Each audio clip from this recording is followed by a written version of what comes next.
"Give me back the ring, you thief," the groom shouted, his voice cracking through the music and glass and laughter.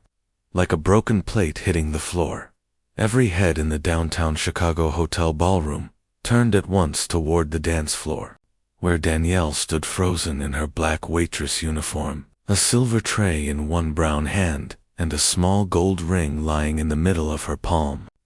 A second ago, she had been weaving between tables, smiling, refilling champagne for people who would never remember her face. Then her foot had bumped something hard near the head table, and when she'd looked down, the ring had been there on the shiny floor, tiny and bright, like a lost starburst candy.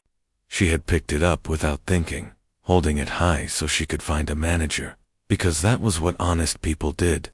Now Jason, the groom in the fancy gray tux, was standing in front of her, his tie crooked, his blue eyes wild, pointing at her like she was a stranger who had just walked in off the street. The DJ cut the song mid-beat, letting the room fill with whispered, "What happened?" and, "Is that the ring?" "Sir, I just found it by your table," Donnie said, her voice low but steady. Though her heart pounded so hard she felt it in her throat, she could feel the heat of 100 eyes on her, crawling up from her shoes to the curls she had pulled back tight for this shift. "I was going to bring it too. Don't lie to me," Jason snapped, stepping closer. His breath smelled like champagne and nerves. "That's my mother's wedding band. It was in my pocket. I checked it 10 minutes ago. Now suddenly it's in your hand." He looked over her shoulder at the watching guests, his face flushed. "We hire staff we can trust, and this is what we get." Someone gasped. At the head table, Madison, the bride in her white lace dress and perfect makeup, pressed a hand to her mouth, eyes wide. Her father, Richard Clark, the man who owned half of Chicago's tall buildings, if the staff rumors were true, pushed back his chair and stood slowly, his jaw tight. "What is going on?" he asked, his deep voice cutting through the whispers. "She stole the ring," Jason said. "I caught her before she could put it in her pocket." He glanced at Donnie's apron like it was full of other people's things. "Check her." Heat shot up Donnie's neck into her face, but it wasn't just from shame. It was from anger, old and sharp, the kind that came from too many times being watched in stores, followed by mall security, asked, "Do you work here?" when she was just shopping in her one good dress. She looked at the ring in her hand, small and shining, and thought of the slip of paper on her fridge at home that said "rent due" in red letters. If she wanted to steal, there were easier things to take than one tiny circle of gold she'd have to fence like in some movie. But she knew none of that mattered right now. What they saw was a black waitress holding a rich family's ring. "Empty your pockets," Richard said, his dark eyes cold as Lake Michigan in winter. "Right now, Mr. Clark, I didn't either. You empty them, or I call security and let them do it," he cut in. "This is my daughter's wedding. I will not let it be ruined by some drama." He left the last word hanging, but Donnie heard what he didn't say. "Some girl like you, some girl who shouldn't be here." Her hands shook as she set the tray down on the nearest table, the glasses rattling. She reached into her apron pockets and pulled out everything she had: a notepad with messy table numbers, a black pen, 3 crumpled order tickets, a tiny bottle of lotion for her dry hands, and a folded picture her little brother had drawn of her in a superhero cape. No money, no other jewelry. She turned the pockets inside out, the thin fabric flapping. Happy now. Rosa, the older server who had taught Donnie how to balance 4 plates on 2 hands, stepped up beside her, eyes flashing. "She ain't got nothing." "The ring is in her hand," Jason insisted, sounding less sure, but still loud. "How do I know she didn't just drop everything else and keep that one thing?" His voice shook. "That band was my mom's. She gave it to Maddie this morning. I was holding onto it for the toast. I checked it before we came in, I swear." He rubbed his forehead hard, as if he could pull the memory out. "Now it's on the floor and suddenly she comes up with it. Come on." Guests shifted in their chairs. caught between two worlds, the one where you believed the guy in the tux, and the one where you saw a young woman stand in the middle of a room full of power and not back down. Danny's chest hurt.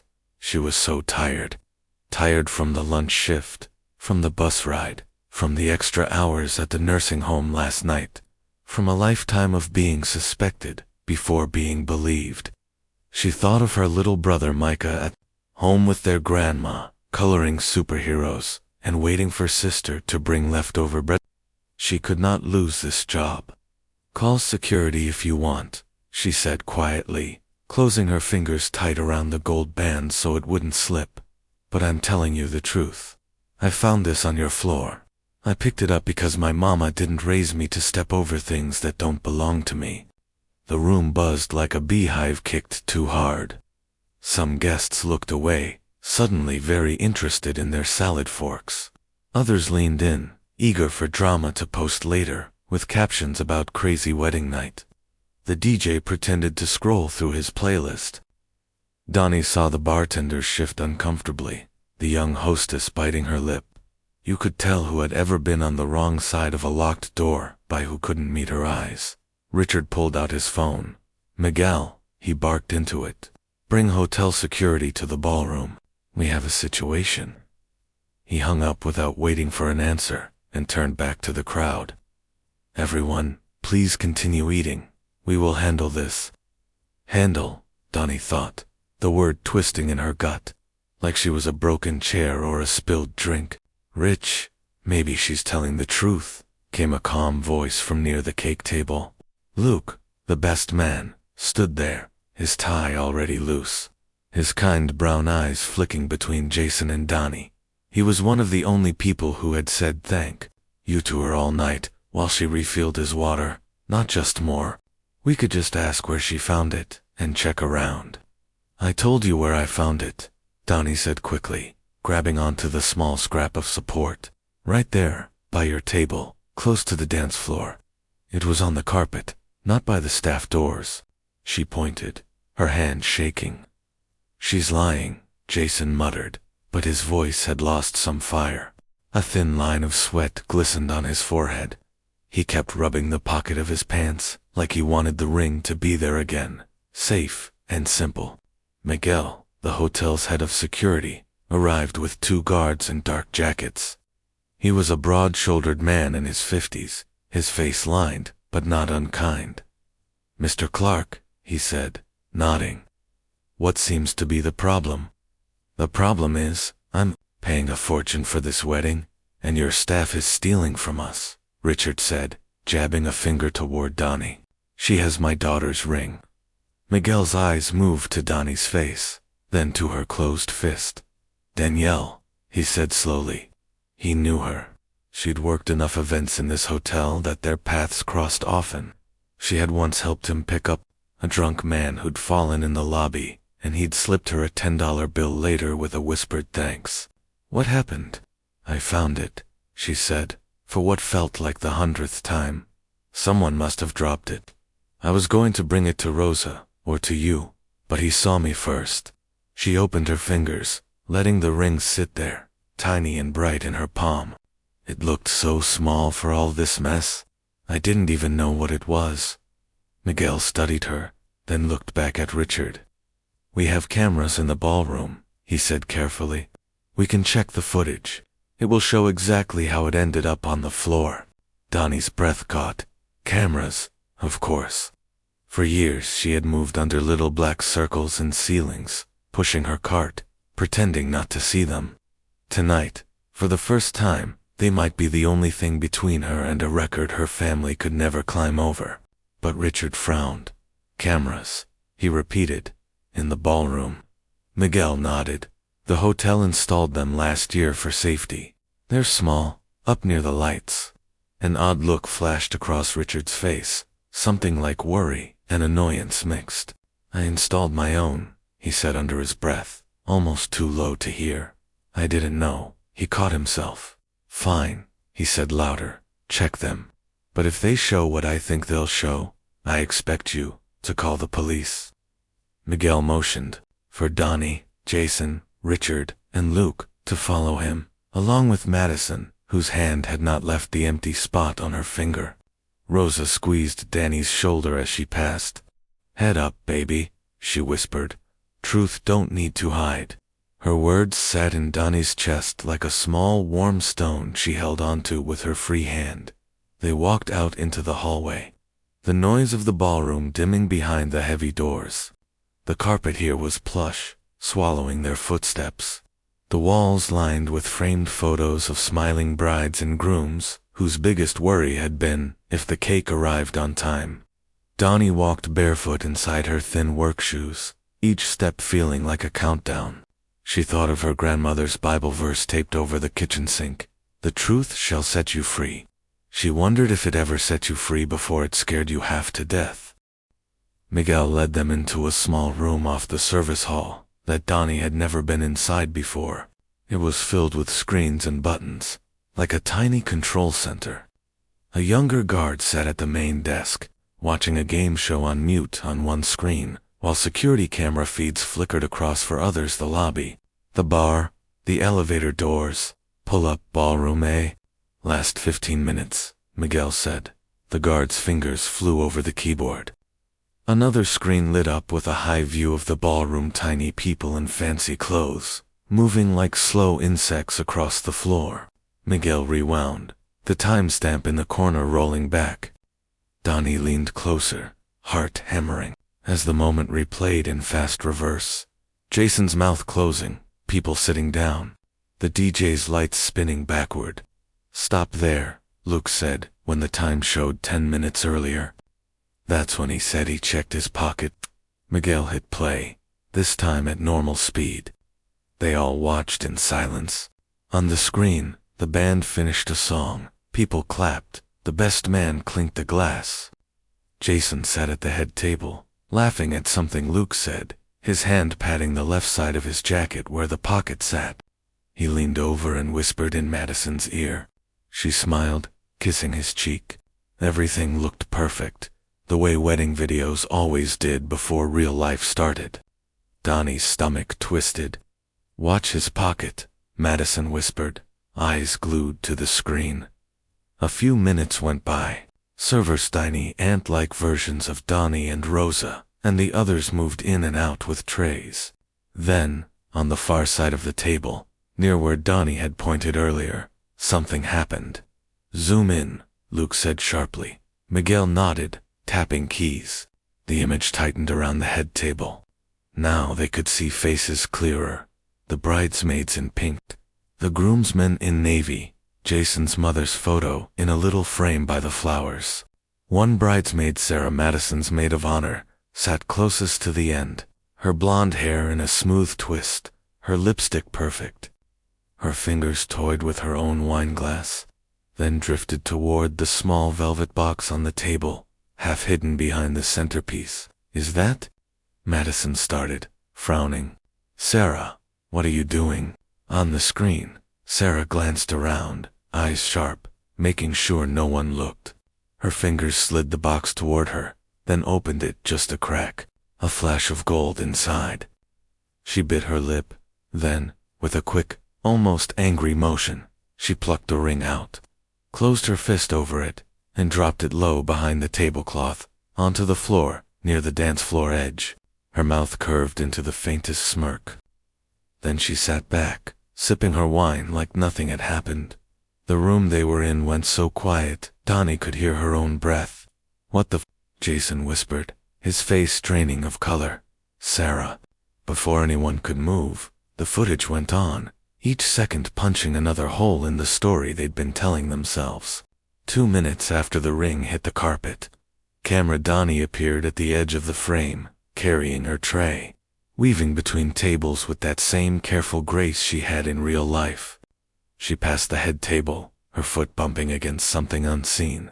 She stopped, looked down, then bent slowly. When she straightened, the tiny glint of the ring shone between her fingers. A confused look crossed her face. She glanced toward the staff doors, then toward the head table, as if deciding which way to go. Before she could move, Jason on the real-time tape jumped up, pointing and shouting. Miguel hit pause. The ring hung there, frozen in Donnie's small brown hand on the screen, her eyes wide and honest. "So," Miguel said quietly, "she didn't take it out of your pocket. She picked it up off the floor." A flush crawled up Jason's neck. I don't understand," he stammered. "Why would Sarah?" Madison's hand, which had been gripping his arm, slipped away. She stared at the screen like it had slapped her. She knew what that ring meant. She whispered, "My grandma wore it. We talked about it all week." Hurt twisted her mouth. "She was supposed to be my best friend." Richard, who had been so sure a few minutes ago, stood stiffly, his mouth pulled tight. His eyes flicked from the frozen image of Sarah's sly hand dropping the ring to the smaller, still open hand of Donnie right beside him. Empty now, except for faint red indent lines, where the ring had pressed into her skin. He let out a low sound, half curse, half sigh. "So I was wrong," he said through his teeth. It sounded like the hardest sentence he'd ever pushed out. Donnie's knees wobbled with a strange mix of relief and fresh hurt. Some part of her had known she was right, knew she hadn't stolen anything. But seeing proof felt like air after being held underwater. Another part of her wanted to scream. It had taken a hidden camera and a twist of fate to give her what her words should have been enough to give from the start. "Play it again," Luke said, his voice sharp, angry now for a new reason. "From when she touched the box." Miguel obliged. They watched Sarah's hand slide, steal, drop. This time, Donnie noticed something else. The look on Sarah's face when she let the ring go wasn't just mean. It was pained, like she was tossing a part of herself away. It didn't make what she did okay, but it made it less simple. Jason turned away from the screen, rubbing his face hard. "I need to talk to her," he muttered. "I need to talk to both of them."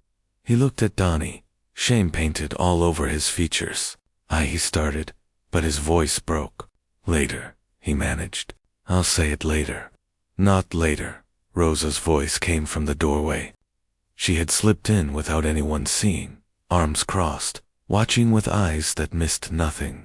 "She stood in that room in front of all those people while you called her a thief," she said. "You don't get to fix that in a hallway whisper. You fix it where you broke it." They went back into the ballroom together, the group of them moving like a strange little parade security chief, billionaire, groom, bride, best man, and a black waitress who walked a little straighter now, ring still warm in her hand. The chatter in the room died down as people noticed them. Forks clinked against plates and then went still. On the stage, the DJ's hand hovered over the play button, waiting. "Turn the music off," Richard said. The DJ nodded, though it was already off. Like everyone's breath, Jason climbed onto the small platform where the band had been playing. The mic cool and heavy in his hand. Up close, Donnie could see how young he really was. Even in his grown man tucks lines of worry between his brows that shouldn't be there yet. The small tremble in his fingers. He cleared his throat once, twice.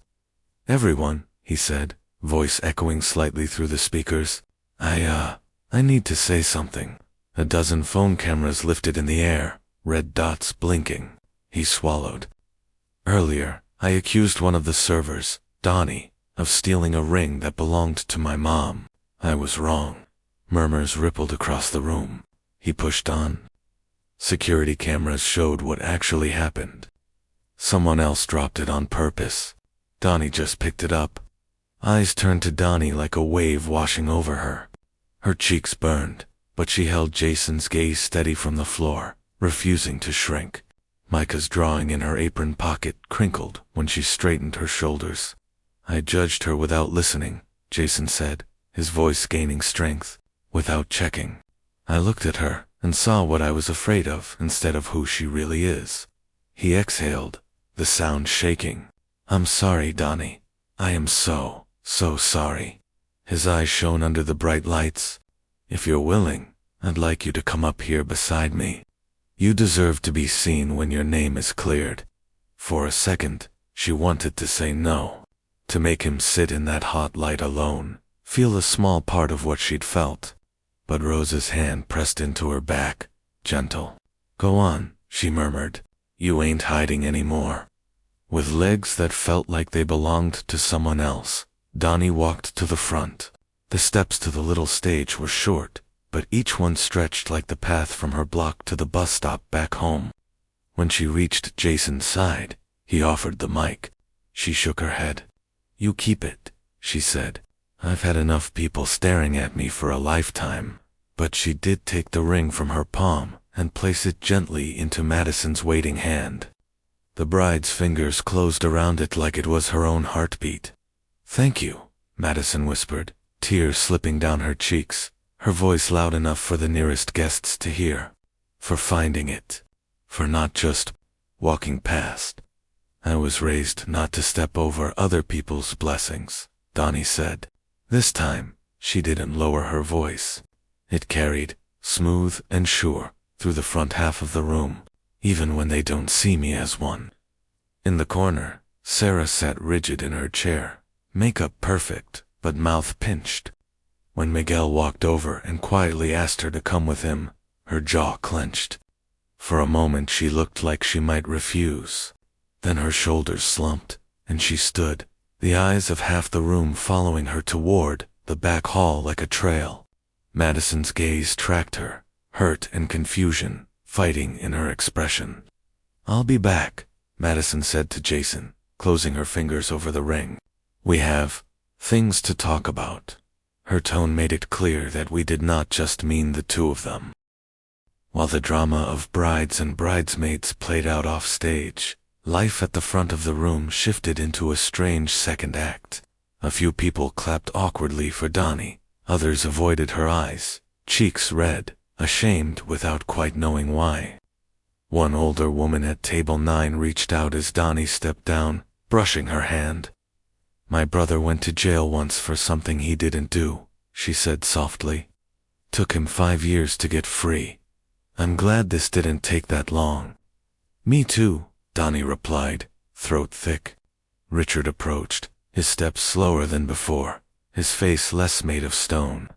Up close, Donnie could see how tired he looked, lines etched deep from more than just money and meetings. "Danielle," he said. Her name sounded different in his mouth. Now, less like a problem on a spreadsheet, more like a person. "I owe you an apology as well." She raised an eyebrow. "Yes, you do," she said. He blinked, then let out a short, humorless laugh. "Fair," he admitted. "I saw you with something that mattered to me, and I went straight to thinking the worst." He shifted, the weight of his own words pressing down. "When my company first started, someone broke into our office. We lost almost everything. I told myself I'd never be that naive again. So I built this hard shell. I started seeing danger everywhere." His eyes flicked toward the staff door. "On people who look like you more than people who look like me. That's not something I'm proud to say out loud. But you are saying it," Donnie pointed out. "That's something." He nodded once. "I watched that camera footage and saw my own fear made a fool out of me," he said. "Meanwhile, you did the right thing when nobody was looking. That says more about your character than anything I did tonight." He cleared his throat. "If you're open to it, I'd like to talk after this event. Not just to apologize again, but to see how the hotel can support you better. School, promotion, whatever your goals are. People like you should not be one sad video away from losing everything." Her breath caught. School. The word glowed like a neon sign in her mind, lighting up the part that wanted to be a nurse, the part that had almost given up. "We'll talk," she said quietly. "After I finish my shift." She glanced at the trays being loaded in the kitchen doorway. "My tables still need food." A slow smile touched his mouth, the first real one she'd seen. "Of course," he said. "You have work to do." "So do I." He turned toward the room full of guests, some still whispering, some pretending nothing had happened, and squared his shoulders like a man who had just realized his money couldn't fix what his heart refused to face. The rest of the night felt different. even though the playlist went back to the same happy songs and the cake still got cut in neat slices. People shifted in their seats when Donnie came by now, not away from her, but toward her, like they wanted to be part of whatever invisible shift had happened. A few tipped more than they usually would. One little girl in a flower crown looked up at her and asked, "Are you a princess or a superhero?" Donnie laughed. "Neither," she said. "Just a waitress with good shoes and better choices." In a quiet moment, toward the end, as centerpieces wilted a little and the dance floor thinned, Jason found her by the drink station, away from most of the crowd. He looked wrung out, his tux jacket gone, sleeves rolled up. "Can I talk to you?" he asked. "You already did," she replied, "in front of everybody." "I know," he said quickly. I needed to say it to your face too." He rubbed the back of his neck, searching for words. "When my mom died, my dad told me, 'Watch out, son. People will try to take what little you've got left.' I guess I carried that into everything, into tonight. I saw you with that ring, and it was like my worst fear showed up. But that's not an excuse. I treated you like a suspect in my own life, instead of a person helping me celebrate it." His eyes were wet again. "You didn't just find a ring. You did the right thing when I did the wrong one. I won't forget that." She studied him for a long moment. Behind him, Madison and Sarah stood near the window, talking in low, sharp voices. Madison's back was straight, her ring glinting again on her finger. Whatever happened in their circle, it wasn't Danny's job to fix. She had done her part. "Here's what I need from you," she said at last. "Next time you're in a room and somebody points at a person like me and says, 'Watch out,' I want you to remember this feeling, how it feels to be wrong, and I want you to speak up for us instead of against us." "I will," he said, the words sounding like a promise he meant to keep. Days later, the story hit social media anyway. Someone had recorded the first accusation, but someone else had recorded the apology and the shoe drive that grew out of it. A video of Donnie helping little kids try on donated dress shoes in the same hotel where she'd once been nearly dragged to the ground by suspicion. People argued in comments, as they always did, with words like race and class and privilege flying around. But in Dana's world, what mattered was simpler. Mika's smile when she came home and told him, "We might be able to pay for my classes next semester," and the way Rosa side-hugged her in the pantry and said, "Told you the truth, don't need to hide." For a long time, she had believed that people like her only made it into rich folk stories, as the problem or the background, never the hero. Now, standing barefoot in her living room after a long day, acceptance letter in one hand and a new pair of nursing shoes in the other, she finally understood that real power doesn't come from the gold on your finger, but from choosing to do what's right even when every eye in the room is looking for someone to blame.